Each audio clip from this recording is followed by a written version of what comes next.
Agla en alerte. Un python de Seba retrouvé en pleine zone habitée suscite inquiétude. L'administration forestière dépêchée sur les lieux clarifie. Nous sommes dans le domaine forestier protégé de l'État. Donc que nous ayons des reptiles à Cotonou, ça ne doit pas surprendre lorsque nous savons la configuration de la zone où nous sommes, qui est une zone marécageuse. Face à cette situation bien connue des spécialistes de la faune, une gestion adaptée est envisagée. Il est de notre devoir de pouvoir identifier donc la présence de ces spécimens, de pouvoir les capturer vivants, de les observer en termes de quarantaine et de les relâcher dans un milieu naturel plus approprié à leur sécurité et à leur survie. Échange avec les riverains. L'animal, on doit le prendre vivant. Ils seront mis à contribution dans la gestion de cette situation. Vous êtes déjà dans la brousse, vous travaillez avec nous.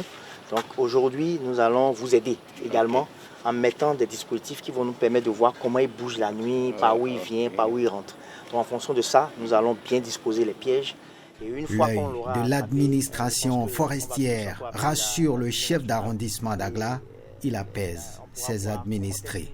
La population même savait que depuis des années, qu'ils sont ensemble avec ces serpents, mais il n'y a jamais eu de danger. Donc je vais pouvoir notifier à nouveau à la population d'être calme, qu'il n'y aura pas de danger. Je pense qu'il leur a été conseillé, par exemple, d'éviter de laisser les enfants sans surveillance. Cette mesure de sécurité ne doit pas tenir compte uniquement de la présence d'un animal sauvage. C'est une mesure de sécurité pour la protection de nos enfants. Et de nettoyer les abords des domiciles et des habitations pour éviter que les rongeurs soient attirés.